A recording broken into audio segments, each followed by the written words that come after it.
दोस्तों, अगर किसी लड़की से ये पूछा जाए कि तुम्हें सबसे ज़्यादा भरोसा किस पे है, तो वो लड़की अपनी माँ और अपने बाप के बाद में अगर कोई नाम बताएगी तो वो नाम होता है उसके अपने भाई का। और लड़कियों को ये बखूबी पता होता है कि उसका जो भाई है हमेशा उसकी रक्षा के लिए चट्टान की तरह खड़ा हुआ है। लेकिन दोस्तों, आज की जो कहानी मैं आप लोगों को सुनाऊंगा, इस कहानी को सुनने के बाद में आप लोग सोचने और समझने पर मजबूर हो जाएंगे कि आज के ज़माने में किस किस विकृत मानसिकता के लोग पड़े हुए हैं। तो ये पूरी कहानी सिलसिलेवार तरीके से दोस्तों मैं आप लोगों को सुनाऊंगा, लेकिन आप लोगों से रिक्वेस्ट है कि चैनल अभी नया है तो आपके प्यार की, आपके सपोर्ट की बहुत ज़्यादा ज़रूरत है। तो आप लोग अपना प्यार दिखाएं, अपना सपोर्ट दिखाएं, चैनल को लाइक और सब्सक्राइब ज़रूर करें। तो फिर चलते हैं, सीधा सीधा इस कहानी का रुख कर लेते हैं। आज की कहानी की बात करूँ तो आज की कहानी की शुरुआत होती है उत्तर प्रदेश से। और इसी उत्तर प्रदेश में एक जगह लगती है गोरखपुर। और इसी गोरखपुर के अंदर एक थाना आता है, गोरखनाथ थाना। और इसी गोरखनाथ थाने के अंतर्गत एक गांव है, नया गांव। और इसी नया गांव में एक परिवार रहा करता है। इस परिवार में जो परिवार के मुखिया हैं, इनका नाम है चिंकू निषाद। चिंकू निषाद, जिनकी उम्र तकरीबन 68 वर्ष के आसपास है। चिंकू निषाद की घर में उनकी पत्नी और उनकी पत्नी के अलावा उनके टोटल 3 बच्चे हैं। पत्नी का नाम इशरावती, जो बड़ा वाला बेटा है उसका नाम है राम आशीष, उम्र लगभग 32 साल के आसपास है और ऑलरेडी वो शादीशुदा है। उसके अलावा एक बेटा जो है वो एक लड़की को भगाने के इल्ज़ाम में जेल के अंदर बंद है, और एक बेटी है जिसका नाम नीलम है। बात कर रहा हूँ मैं 27 अक्टूबर साल 2025 की। और इसी 27 अक्टूबर साल 2025 को जो राम आशीष होते हैं, जो चिंकू निषाद का बेटा था, जो शादीशुदा था, उसकी जो पत्नी होती है अपने मायके में छठ मनाने के लिए चली जाती है। उधर जो चिंकू निषाद की पत्नी इशरावती थी, ये भी अपने मायके में छठ पूजा के लिए चली जाती है। अब घर के अंदर कौन कौन बचा था? चिंकू निषाद, उनका बेटा राम आशीष और जो बेटी नीलम थी, बस यही लोग बचे हुए थे। 27 अक्टूबर साल 2025 को दोपहर के तकरीबन 1 बजे के आसपास का समय होता है। जो चिंकू निषाद होते हैं, ये अपने घर से अपने जानवरों को लेते हैं और जंगल में चराने के लिए चले जाते हैं। लेकिन जब ये लौट कर आते हैं तो देखते क्या है कि उनके घर पर न उनकी बेटी नीलम और न बेटा राम आशीष, ये दोनों मौजूद नहीं है। लिहाजा चिंकू निषाद को लगता है कि हो सकता है कि छठ पूजा के लिए चले गए हों। लेकिन उसके बाद भी जब ये इंतज़ार करते रहते हैं, शाम का वक्त आ जाता है, तो उसके बाद में आखिरकार ये अपने बेटे राम आशीष को कॉल लगाते हैं। और राम आशीष को कॉल लगाने के बाद में कहते हैं कि बेटा तुम कहाँ हो? तो जो राम आशीष होता है वो कहता है कि पापा मैं तो अपने ससुराल आ चुका हूँ छठ पूजा करने के लिए। तो उसके बाद में जो चिंकू निषाद होते हैं वो कहते हैं कि तुम्हारी बहन नीलम कहाँ है? अच्छा, जो राम आशीष अपनी बहन नीलम के बारे में सुनते हैं कि वो लापता है, तो बहुत ज़्यादा परेशान भी होता है। उसके बाद में चिंकू निषाद जो होते हैं अपनी बेटी नीलम को ढूंढने के लिए गांव में हर जगहों पर जाते हैं, चाहे कोई महिला हो या फिर लड़की, हर किसी से पूछताछ करते हैं। तो जितने भी लोग ये बात सुनते हैं चिंकू निषाद की, तो कहते हैं कि दरअसल हमने तो नीलम को छठ पूजा पर देखा ही नहीं। अब यहाँ पर जो चिंकू निषाद होते हैं बहुत ज़्यादा परेशान होते हैं। अगले दिन 28 अक्टूबर साल 2025 को ये सीधा गोरखनाथ पुलिस थाने में पहुँचते हैं और अपनी बेटी की गुमशुदगी की रिपोर्ट दर्ज कराते हैं। क्योंकि जो नीलम थी उसका जो बक्सा था वो बक्से का ताला टूटा हुआ था और उसके बक्से से सारे गहने भी चोरी हो चुके थे। तो जो नीलम थी उसका रिश्ता तय हो चुका था, इसलिए उसकी शादी की तैयारियां भी चल रही थी। और कोई आया जिसने नीलम का अपहरण कर लिया और जो बक्सा वगैरह है उसमें से सामान भी लूट कर ले गया। तो चिंकू निषाद सारी बात पुलिस को सिलसिलेवार तरीके से बताते हैं कि किस तरीके से उनकी बेटी का अपहरण कर लिया गया है। अब पुलिस जो थी वो नीलम की गुमशुदगी की रिपोर्ट तो दर्ज करती है, लेकिन उसके बाद में पुलिस जो थी चिंकू निषाद के घर पे पहुंचती है। वहां पे पहुंचने के बाद में इस घर की बहुत ही बारीकी से तफ्तीश करती है।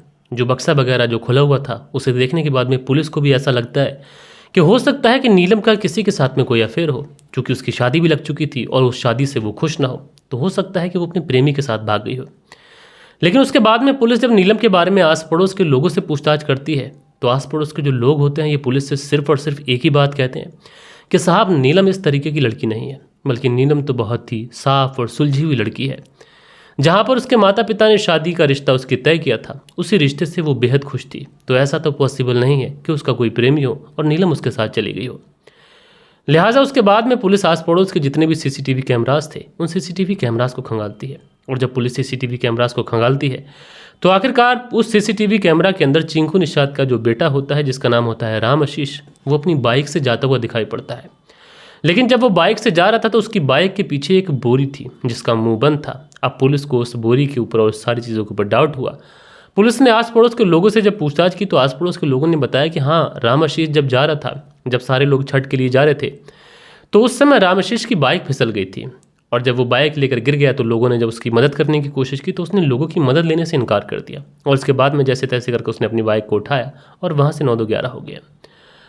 हालांकि इस बारे में जब पुलिस चिंकू निषाद और उनकी पत्नी जो इशराबती, जो कि अब तक अपने मायके से अपने घर आ चुकी थी, इन दोनों से पूछताछ की जाती है तो ये दोनों कहते हैं कि हाँ, जो हमारा बेटा राम आशीष है वो अपनी बहन को नुकसान पहुंचा सकता है। इसलिए अब जो पुलिस थी सीधा सीधा राम आशीष को कॉल करती है और राम आशीष को कॉल करने के बाद में राम आशीष से अपनी उसकी बाइक पर लदी हुई उस बोरी के बारे में पता करती है। तो जो राम आशीष होता है वो कहता है कि साहब, जब मैं अपने ससुराल के लिए आया था मेरे ससुराल वालों ने कहा था कि घर पे गेहूं नहीं है, तो मैं अपने घर से वो गेहूं की बोरी लेकर आया था। लिहाजा इस बात की पुष्टि करने के लिए जो पुलिस वाले होते हैं राम आशीष के पिता चिंकू निषाद से बात करते हैं। वो कहते हैं कि तुम्हारा बेटा बाइक पर एक बोरी ले जाता तो वो दिखाई पड़ रहा है और जब उससे उस बोरी के बारे में पूछा गया तो उसने कहा कि मैं तो गेहूं लेके आया था, तो क्या तुम्हारे घर पे गेहूं वगैरह है? तो चिंकू निषाद और उनकी पत्नी इशराबती जो होती हैं वो कहती हैं कि साहब, हमारे घर पे तो गेहूं नहीं है। अब जैसे ही ये सारी बातें पुलिस सुनती है, पुलिस को शक हो जाता है। पुलिस फिर से इस राम आशीष को कॉल करती है। तो राम आशीष कहता है कि मैं कल सुबह आकर आपसे मिलूंगा, सारी चीज़ें क्लियर कर दूंगा, मैं तो महज एक गेहूं की बोरी ही लेके आया था। और दोस्तों अगला दिन आ जाता है, यानी 28 अक्टूबर साल 2025। और इसी 28 अक्टूबर साल 2025 को जो राम आशीष होता है अपने वादे के मुताबिक इसी गोरखनाथ पुलिस थाने में पहुंच जाता है। अब जैसे ही राम आशीष उस पुलिस थाने के अंदर आता है तो पुलिस वाले राम आशीष से पूछताछ करते हैं। तो राम आशीष कहता है कि दरअसल मेरी बाइक के पीछे गेहूं की बोरी थी, इसके अलावा और कुछ नहीं। फिर पुलिस वाले कहते हैं कि हमने तुम्हारे घर में जाकर क्रॉस चेक किया तो पता चला कि तुम्हारे घर में तो कोई गेहूं की बोरी थी ही नहीं। इस पे जो राम आशीष होता है अब चुप कर जाता है। लिहाजा पुलिस वाले समझ चुके थे कि राम आशीष पुलिस को घुमाने की कोशिश कर रहा है। अब जो पुलिस वाले थे राम आशीष के साथ में थोड़ी सी सख्ती दिखाते हैं और जैसे ही राम आशीष के ऊपर सख्ती दिखाते हैं तो जो राम आशीष होता है ये पुलिस के सामने अपना जुर्म कबूल करता है और जुर्म कबूल करने के बाद में कहता है कि साहब, उसकी जो बहन नीलम है अब वो इस दुनिया में मौजूद नहीं है, बल्कि मैंने ही अपनी बहन का कत्ल कर दिया है। और जो गेहूं की बोरी की बात मैं कर रहा हूँ दरअसल वो कोई गेहूं की बोरी नहीं थी, बल्कि उस बोरी के अंदर मेरी बहन की डेड बॉडी थी। अब जैसे ही ये बात राम आशीष के पिता चिंकू निषाद और माँ इशराबती सुनते हैं वो तो अपना सीना पीट पीट कर रोने लग जाते हैं। और पुलिस जब इस राम आशीष से कत्ल करने की वजह पूछती है तो राम आशीष एक कहानी सुनाता है। दरअसल जो राम आशीष होता है ये पुलिस को बताता है कि इस पूरी कहानी की शुरुआत होती है तकरीबन 4 साल पहले से, और 4 साल पहले राम आशीष की शादी हुई थी। अब शादी होने के बाद में राम आशीष जो था जब अपने परिवार के साथ में अपनी पत्नी के साथ में रहना शुरू करता है, अब चूंकि कोई कामकाज किया नहीं करता था तो आए दिन ही अपने माता पिता के साथ में झगड़ा शुरू कर देता है। झगड़े इस कदर बढ़ चुके थे कि जो राम आशीष होता है अपने माता पिता से अलग रहने का फैसला करता है। पड़ोस में ही ये घर था, उसी घर में रहने लग जाता है।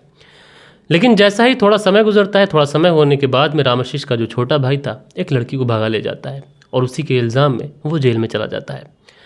लिहाजा उसके बाद में समय यूं ही चलता रहता है और जो राम आशीष अपनी पत्नी के साथ रह रहा था, अपने माता पिता से कोई बातचीत नहीं करता था। इधर जो नीलम थी यही अपने माता पिता का ख्याल रखा करती थी। लेकिन इसी बीच में जो चिंकू निषाद थे, इनके खेत के पास से एक हाईवे निकलता है जिसमें मुआवजे के तौर पर उन्हें 6,40,000 रुपये मिलते हैं। और अपने हिस्से के पैसे मांगने के लिए राम आशीष अपने पिता के पास जाता है। ये अपने पिता से कहता है कि 2 लाख रुपए मेरे हिस्से के बन रहे हैं, आप मुझे दे दीजिए, बाकी 2 लाख आप अपने रखिए, 2 लाख भाई के रख लीजिए। लेकिन जो चिंकू निषाद होता है वो पैसे देने से इनकार करते हैं। वो कहते हैं कि मेरी शादी के लिए अभी एक बेटी भी है और एक बेटा भी है नहीं, तो जो कोई भी परिवार की जिम्मेदारी है वो मेरी है, तुम अपना कमाते हो अपने पास रख लेते हो, मुझे कुछ देते नहीं। तो ऐसे में बेटी की शादी भी करनी है क्योंकि शादी की डेट फिक्स हो चुकी थी, इसलिए वो अपने बेटे को यानी राम आशीष को एक भी फूटी कौड़ी देने से इनकार कर देते हैं। अब इसी बीच में राम आशीष के जहन में एक ऐसा पाप पलने लगता है। इसको लगता है कि बहन की शादी के लिए सारी चीज़ें की जा रही हैं, तो अगर बहन ही नहीं रहेगी तो उसकी सारी प्रॉपर्टी मेरी हो जाएगी, क्योंकि एक भाई तो जेल में ही है, कब आया कब नहीं आया, बाकी 6 लाख रुपए सारी चीज़ें मेरी हो जाएंगी। इसी बीच में तारीख आ जाती है 27 अक्टूबर साल 2025 और इसी 27 अक्टूबर साल 2025 को राम आशीष की पत्नी और उसके बच्चे जो थे वो अपने मायके में छठ पूजा करने के लिए गए हुए थे। राम आशीष की जो माँ थी इशराबती, ये भी अपने मायके में गई हुई थी। इसी बीच में जो चिंकू निषाद होते हैं ये अपने खेत पर अपने जानवर चराने के लिए चले जाते हैं। दोपहर के तकरीबन 2-2:30 बजे के आसपास का समय होता है। राम आशीष अपने घर में पहुंचता है तो देखता क्या है कि उसकी जो बहन है वो भी छठ पूजा के लिए तैयार हो रही है। उसी समय ये उसके कमरे में पहुंचता है, पहले गला दबाकर उसकी हत्या करता है। हत्या करने के बाद में अब ये सोचता है कि हत्या तो कर दी, अब क्या करना है। इसलिए उसके घर में जो उसका बक्सा था उस बक्से को ताला तोड़कर उसके सामान वगैरह लूटता है। प्लानिंग ये करता है कि अगर पुलिस छानबीन करेगी भी तो पुलिस को लग जाएगा कि जो नीलम है वो अपने प्रेमी के साथ सारा सामान वगैरह लेकर भाग गई है, क्योंकि उसकी शादी फिक्स हो चुकी थी, सबको यही लगेगा। लिहाजा उसके बाद में ये उसकी डेड बॉडी को बोरी के अंदर पैक करता है, अपनी बाइक पर बांध लेता है और उसके बाद में वहाँ से निकलता है। लेकिन जब ये घर से निकलता है तो रास्ते में ही ये उस बाइक को लेकर निकल जाता है। अब चूंकि गांव से कुछ लोग छठ पूजा के लिए जा रहे थे, वो इस राम आशीष की बाइक उठवाने में मदद करने के लिए कोशिश करते हैं, लेकिन जो राम आशीष था उनकी मदद लेने से इनकार कर देता है और उसके बाद में बहुत ही जल्दी से उस बाइक को उठाता है और उसके बाद में पहुँच जाता है कप्तानगंज। और कप्तानगंज में पहुंचने के बाद में वहीं पर गन्ने के एक खेत में उस डेड बॉडी को फेंक देता है और उसके बाद में ये पहुंच जाता है अपने ससुराल। और ससुराल पहुंचने के बाद में ये किसी भी तरीके से ऐसी एक्टिविटीज़ नहीं दिखाता है कि किसी को भी इसके ऊपर शक हो जाए। वहाँ पर बहुत नॉर्मल तरीके से बात करता है। पुलिस फ़ोन करती है तो कहता है गेहूँ की बोरी लेके आया था, और पुलिस से भी इस तरीके से बात करता है कि पुलिस को भी एक तरीके से कन्विंस करने की कोशिश करता है कि बहुत नॉर्मल दिखाता है। बहरहाल दोस्तों, जब पुलिस ने इस पूरे केस का खुलासा किया तो लोग हैरान थे। डेड बॉडी जो होती है पोस्टमार्टम के बाद में परिवार वालों को सौंप दी जाती है। जो परिवार उस बिटिया की शादी की तैयारियां कर रहा था, अब बहुत ही नम आंखों से अपनी बेटी का अंतिम संस्कार कर देते हैं। लेकिन यहाँ पर चिंकू निषाद और उनकी पत्नी इशरा बत्ती पुलिस से यही कहते हैं कि कत्ल करने वाला चाहे जो भी हो, हमारा बेटा हो या फिर कोई भी हो, उसे कड़ी से कड़ी सज़ा मिलनी चाहिए। आप लोग इस पूरी कहानी को किस तरीके से देखते हैं, कमेंट्स करके ज़रूर से ज़रूर बताइएगा। मिलता हूँ मैं आप लोगों से कल के दिन किसी और स्टोरी के साथ में। जब तक के लिए अपना ख्याल रखें, देश का ख्याल रखें, परिवार के रिश्तों की अहमियत को समझें। जय हिंद, जय भारत।